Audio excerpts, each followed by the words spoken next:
Hello guys, मेरा नाम है चिपिका। और जब मैं किसी से चिपकती हूँ तो मुझे उससे छुटाना मुश्किल ही नहीं नामुमकिन है। तो आइए दोस्तों, शुरू करते हैं आज मेरे ऊपर एक बढ़िया सा रिएक्शन। सो जिसको भी ये पॉडकास्ट पसंद आए, please please please please please please please like share and subscribe ज़रूर करना। सो दोस्तों, welcome back to another reaction video. तो जैसे कि आप जानते ही हैं कि आजकल बिरयानी बिरयानी बिरयानी बिरयानी, इनफ ऑफ बिरयानी। अब तो मुझे ऐसा लग रहा है कि मैं अगले 1 महीने तक ना बिरयानी मुंह में डाल भी नहीं पाऊंगी, बिकॉज इतना पका दिया है बिरयानी बोल बोल के, इतना पका दिया है कि अब लिटरली बिरयानी शब्द का दूर दूर तक मुझे सुनना बिल्कुल भी मंजूर नहीं है। सो दोस्तों, जैसा कि आप जानते हो कि पिपिका मैडम को अपनी तारीफ सुनने की इतनी ज़्यादा आदत हो चुकी है। वो क्या है ना कि पिपिका मैडम की जो तारीफ है ना, वो सिर्फ 4 कमरों के अंदर ही होती है, क्योंकि बाहर ना तो किसी की में जाना ना अपनी में बुलाना, जैसे कि आप उनका फंडा जानते ही हो।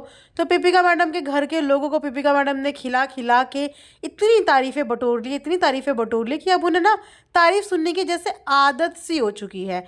लेकिन जब वो तारीफ़ पिपिका मैडम को मिली नहीं ना, मिली नहीं, हाँ मिली नहीं, तो इसलिए पिपिका मैडम ने सोचा चलो लोग जब करेंगे तब करेंगे, मैं खुद ही अपनी तारीफ के पुल बांध देती हूँ। तो पिपिका मैडम की बिरयानी हिट हो चुकी है। आपको नहीं पता? मुझे भी नहीं पता था, बस अभी अभी पिपिका मैडम ने बताया कि उनकी बिरयानी हिट हो चुकी है। सो जनाब का शो हिट हो या ना हो, जनाब का डांस परफॉर्मेंस हिट हो या ना हो, बट पिपिका मैडम ने तो भैया अचीव कर लिया, और वो पिपिका मैडम की बिरयानी हिट है। मतलब ये सोचो कि जनाब बेचारे डांस परफॉर्मेंस में अपने घुटने घिस रहे हैं, अपनी नीज तुड़वा रहे हैं, अपनी कमर तुड़वा रहे हैं, पसीने बहा रहे हैं। वहीं पे पिपिका मैडम साथ साथ जनाब के लटक के अपनी भी वाह वाही लूट रही है। मतलब एक तीर से दो दो शिकार हो रहे हैं कि भैया by one get one free. अगर मेरे जनाब किसी शो में जाएंगे तो मेरा जाना तो फ्री है, फ्री है, फ्री है। मैं चाहे काम करूँ ना करूँ, लेकिन अखबारों में छपना मुझे बहुत अच्छा लगता है, अपनी तारीफ़ें सुनना मुझे बहुत अच्छा लगता है। उसके लिए चाहे मुझे लोगों को 20-20 किलो बिरयानी क्यों ना खिलानी पड़े, मैं खिलाऊंगी, मैं खिलाऊंगी। तुम होते कौन हो मुझे रोकने वाले? मेरी बिरयानी चिकन, दुकान का चिकन, मेरा kitchen, who the hell are you? So बेचारी पिपिका मैडम अपनी तारीफ गाड़ी के अंदर बैठ के खुद ही कर रही थी। और तो और जब पिपिका मैडम से इस बिरयानी की डिमांड आई ना, भाई हमने तो किसी से सुना नहीं, जनाब तो शूट करते रहते हैं, जनाब तो व्लॉग बनाते रहते हैं, बट हमने किसी से भी नहीं सुना कि पिपिका मैडम से किसी ने बिरयानी की डिमांड की हुई थी, किसी से भी नहीं सुना। बट पिपिका मैडम ने बिरयानी बनाते हुए यही हवा बनाई कि मेरी बिरयानी की इतनी डिमांड आई है, इतनी डिमांड आई है, तो मैंने सोचा चलो क्यों नहीं सबके दिल की इच्छा पूरी कर देती हूँ। मेरा दिल तो इतना बड़ा है, इतना बड़ा है कि 20 किलो क्या, मैं तो 50 किलो बिरयानी बनाने को तैयार हूँ। लेकिन रीज़न होना चाहिए मेरे जनाब का कुछ मुनाफा, वरना 50 क्या मैं 500 ग्राम बिरयानी भी किसी को ना खिलाऊं। तो पिपिका मैडम ने खुद ही बोला कि लोगों ने उन्हें बोला कि उनके हाथ की बिरयानी खानी है, और फिर पिपिका मैडम ने बिरयानी बना दी। और अब बिरयानी बना दी तो उसके बाद पिपिका मैडम की अंदर जो चल रही है ना इस समय स्ट्रगल, वो इस बात का चल रहा है कि ओहो क्यों नहीं तारीफ आ रही है, क्यों कोई पूछ ही नहीं रहा है, बोल ही नहीं रहा है, बोल ही नहीं रहा है। क्योंकि अभी तक अगर तारीफ़ें आती तो पिपिका मैडम की स्टोरीज छप चुकी होती दोस्तों, स्टोरी छप चुकी होती इंस्टाग्राम पे, thank you thank you thank you. मतलब लेकिन लगता है मुझे किसी ने भी पिपिका मैडम की अभी तारीफ़ करी नहीं है, या हो सकता है कि पिपिका मैडम की तारीफ़ करवाने के लिए जनाब ने एक व्लॉग शूट करके रखा हुआ हो, जिसमें जनाब एक पर्टिकुलर बंदे के पास जाके, बिकॉज बिरयानी का आधा कंटेंट पे तो जनाब का भी हक है ना। ऐसे कैसे बिरयानी का पूरा कंटेंट मैडम अकेले ले जाएंगी? भले ही उस बिरयानी के लिए मैडम ने कितना झूठ बोला हो, कितनी प्याजें तली हो, लेकिन क्रेडिट तो दोनों में देखो 50-50 बढ़ता है। मैडम को चाहे थोड़ा कम मिले, पर जनाब का हिस्सा तो डेफिनेटली बनता है। तो हो सकता है कि जनाब ने लोगों के रिव्यूज़ ले हूँ अपनी मैडम की बिरयानी से रिलेटेड, पर्टिकुलर बंदे के पास जाके। इससे क्या होगा ना, जनाब का कनेक्शन भी बढ़ेगा, और जनाब ये रियलाइज़ कैसे नहीं कराएंगे कि भैया मेरी बिरयानी खाई है, इसको याद रखना, कैमरे में भी है, कभी भूल जाओ तो मेरा व्लॉग देख के याद आ जाएगा कि मेरे घर से मेरी पिपिका ने बिरयानी खिलाई थी, तो इस बिरयानी की इज्जत ज़रूर रख लेना। तो मुझे ऐसा पता नहीं क्यों लग रहा है कि जनाब ने हर एक बंदे का रिव्यू लेके ना शूट करके रखा होगा, और आने वाले व्लॉग में बिरयानी की तारीफ ज़रूर होगी, क्योंकि जब तक तारीफ नहीं होगी पिपिका मैडम की वो बिरयानी किसी को हजम नहीं होगी। उसको हजम करने के लिए गाइस तुम्हें तारीफ करनी पड़ेगी। सो इसीलिए तारीफ कर देना, वरना पिपिका मैडम तो डिप्रेशन में चली जाएंगी कि हाँ मेरी बिरयानी की किसी ने तारीफ ही नहीं करी। मतलब मुझे समझ में नहीं आता कि इस उम्र में इन लोगों के अंदर कौन से बच्चे की आत्मा घुसी हुई है। जैसे एक बच्चे को छोटी मोटी झूठी झूठी तारीफें करके पैम्पर करके मोटिवेट किया जाता है ना, उसी तरीके से इनके भी यही हाल है कि इनको चाहे कोई चीज़ बुरी बनी हो चाहे अच्छी बनी हो, लेकिन इन्हें चाहिए सिर्फ तारीफ। दैट इज़ द रीज़न कि ये लोग कभी भी इम्प्रूव नहीं कर पाए, बिकॉज इनकी फैमिली ने इनकी गलत में भी तारीफ करी, सही में भी तारीफ करी, इसीलिए इम्प्रूवमेंट के लिए बिल्कुल भी जगह इनकी ज़िंदगी में नहीं है। और वहीं पे जब कोई इन्हें इम्प्रूवमेंट का कोई लेक्चर देता है या इन्हें इम्प्रूवमेंट के लिए कुछ बोलता है तो लग जाती है इनके तन बदन में आग। बिकॉज इम्प्रूवमेंट लेना भी ना, सामने से रियल रिव्यूज़ लेना भी, ये भी अपने आप में ना एक बहुत बड़ी बात होती है जो सबके बस की बात नहीं होती है।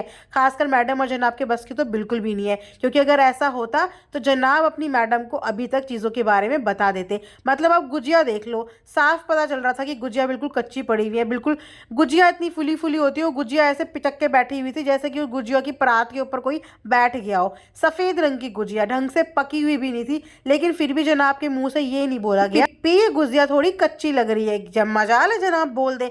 तो इस तरीके की ना झूठी झूठी तारीफ करके हर इंसान अपना नुकसान करता है। अगर आपको कोई चीज़ करने का शौक है तो उस चीज़ के ऊपर क्रिटिसिज्म लेना भी सीखो, बिकॉज ज़रूरी नहीं कि आपके नज़रिए से जो चीज़ अच्छी है वो चीज़ सामने वाले को भी पसंद आए। और रियल रिव्यूज़ हमेशा दूसरे लोग देते हैं। अपने घर के लोग 1% फिर भी दिल रखने के लिए झूठ बोल देते हैं, लेकिन रियल रिव्यूज़ हमेशा बाहर वाले देते हैं। और मैं तो यही बोलूँगी कि घर के लोगों को भी ना ट्रांसपेरेंट होना चाहिए, झूठी तारीफ नहीं करनी चाहिए, बिकॉज झूठी तारीफ करने की वजह से कहीं ना कहीं सामने वाले की इम्प्रूवमेंट जो है वो ख़त्म हो जाती है। वो आगे कुछ करने की सोचता ही नहीं, वो सोचता है यही मेरा एंड है बिकॉज मैंने अपना बेस्ट दे दिया है। लेकिन जब आप किसी को गुंजाइश देते हो ना तो वो उस चीज़ को इम्प्रूव करने की कोशिश करता है, डे बाय डे कोशिश करता है, और इससे उसकी जो स्किल्स है ना वो बहुत अच्छे से इन्हेंस होती है। अब अगर आप मैडम की पेंटिंग देख लो तो मैडम ने वो पेंटिंग थर्माकोल पेंटिंग बनाने से पहले बहुत हवाबाजी करी।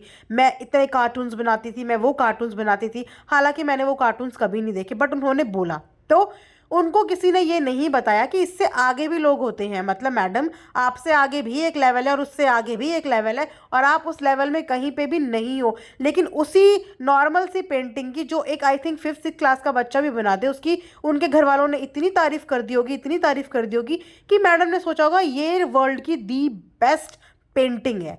तो इसी रीज़न की वजह से घर के लोगों की, बच्चों की या बड़ों की ग्रोथ रुक जाती है, बिकॉज घर के लोग ही झूठी तारीफें कर करके, या इंसान अपने आप में ही एज्यूम करता है कि नहीं मैंने बेस्ट ही किया होगा। तो ये सब चीज़ें ना नहीं होनी चाहिए, चाहे आप हो चाहे मैं हूँ चाहे कोई भी हो। रियलिटी का सामना करो और इम्प्रूव करने के लिए हमेशा अपने आप को तैयार करो, डीमोटिवेट मत हो। अगर कोई चीज़ आपकी गलत भी है और उसमें कोई नुक्स भी निकाल रहा है तो उसको पॉजिटिवली एक्सेप्ट करो और नेक्स्ट टाइम से उसको इम्प्रूव करने की कोशिश करो। हो लगता है पिपिका मैडम की आवाज़ से आज जो पॉडकास्ट शुरू कर दिया ना, उनकी आत्मा ही मेरे अंदर घुस गई है। मैं भी लेक्चर देने लग गई हूँ। ओ गॉड, मतलब इतनी इन्फ्लुएंस हो चुकी हूँ, सोचा मैं पिपिका मैडम से कि मेरे मुंह से भी गाइस अब आप लोगों के लिए लेक्चर निकल रहा है। सो प्लीज़ मेरी लेक्चर से बोर मत होना। अब हम बात करते हैं कि मैडम को बड़े टाइम के बाद अपने पुराने दिन याद आ गए, जो दिन मैडम ने बहुत टाइम पहले भूल चुके थे। अचानक से मैडम को वो दिन याद आ गए, अचानक से मैडम को सल्लू भाईजान याद आ गए, अचानक से मैडम को बीबी याद आ गया कि हाँ था कोई सीज़न जिस सीज़न की मैं गलती से विनर रह चुकी हूँ, और उस सीज़न की मुझे बातें याद आ रही हैं। जो बातें याद आनी चाहिए वो कभी याद नहीं आई। जिन कंटेस्टेंट के साथ रिश्ते बनाए वो कंटेस्टेंट कुछ याद नहीं आए, सब भूल चुकी है मैडम। लेकिन मैडम को एक चीज़ याद आई, वो भी बिरयानी पे, कि सल्लू भाई भी हर फ्राइडे उनके घर से हमारे लिए खाना आता था, हमारे लिए बिरयानी आती थी। लेकिन सल्लू भाई ने आपकी तरह उस बिरयानी का इतना हवा नहीं बनाया। अगर कि वो हर फ्राइडे को आप लोगों के लिए भिजवाते थे, तो अब तक तो वो इस चीज़ से पता नहीं कितनी चीज़ें बटोर चुके होते। अब तक तो वो अपना पता नहीं कितनी वाहवाही करवा चुके होते। आपकी तरह थोड़ी कि पता नहीं कौन सी ज़िंदगी में पहली बार किसी को कुछ खिला दिया, बाहर वाले को पहली बार खिला दिया और उसके इतने ढिंढोरे पीट दिए, इतने ढिंढोरे पीट दिए कि जो बेचारा खा रहा होगा ना, वो भी सोच रहा होगा कि यार इसने तो व्लॉग में ये बोल दिया कि हमने इससे डिमांड करी है। मतलब ये बोल देती कि मेरा अपना मन है उनको खिलाने का, मेरा खुद का दिल कर रहा है खिलाने का, वो भी उन पे थोप दिया कि उन लोगों की डिमांड आई है। मतलब अगर कोई बंदा आपको खिलाने से पहले ही ये बोल दे कि मैंने तो आपको तब खिलाया जब आपने मुझे बोला, वरना मेरा कोई मन नहीं था खिलाने का, सोचो कि कैसा लगेगा। सो लास्ट में मैं बस यही विश करूंगी कि जिन्होंने भी मैडम की बिरयानी खाई हो उनको वो बिरयानी डाइजेस्ट हो जाए, और यहीं पे रिएक्शन करते हैं। एंड अगर आप लोगों को मज़ा आया तो थम्स अप यानी कि लाइक ज़रूर करना। मिलते हैं नेक्स्ट रिएक्शन में। And yes, please please please comment section में मैडम से रिलेटेड टॉपिक्स शेयर ज़रूर करना, ताकि मैं अपने नेक्स्ट पॉडकास्ट में उन पॉइंट्स को हाईलाइट कर पाऊँ। Thanks for watching earth mom Dehradun.